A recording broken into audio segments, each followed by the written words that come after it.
Game number 4. New York Islanders v Anaheim Ducks. Wednesday, October 11th, 7 p.m. Pacific Standard Time. Honda Center. TV, Prime. Radio, AM830, AnaheimDucks.com. Your enemy, Lighthouse Hockey.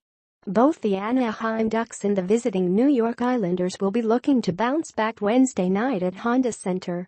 Anaheim saw a very rare home loss against the Calgary Flames, finally snapping a 29-game loss streak to the Ducks at the Honda Center. And the Islanders couldn't capitalize, eventually falling to St. Louis in a shootout. So while the home team will be looking to get back into the win column, the visiting team will be hoping to gain traction for the rest of this Pacific Coast swing. When you take a look at the New York Islanders, the ongoing arena drama and the question of John Tavares' upcoming contract extension dominate headlines. But this bubble team is just trying to move the needle and pop that bubble. The thing is, this team isn't terrible.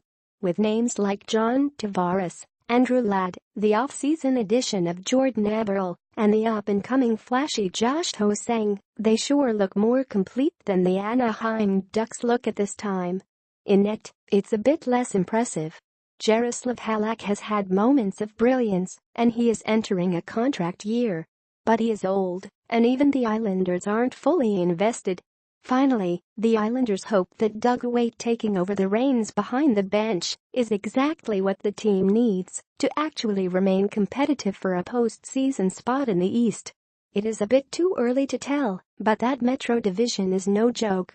The preseason story for the Anaheim Ducks hasn't changed all too much, with the exception of perhaps the injury count. The numbers have increased. After Monday's loss to the Flames, you can now add Ondrej Case, upper body injury aka concussion, to all the others. With the slew of injuries that the Ducks are facing, the Ducks aren't exactly the Ducks. It was more like the Ducks plus goals equals the Dulls. Okay, maybe that's a little harsh, but it is a tad fitting considering some aspects of their play as of late, ahem power play. That being said, these games still count. In the first few games, the Ducks have quite a few windows of just really struggling to clear the zone and get a transition going.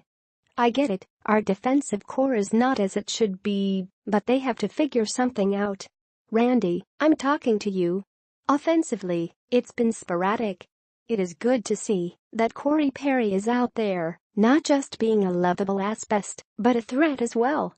And among the early survivors of the injury bug, Rickard Rakell has had some pretty shiny, flashy moments.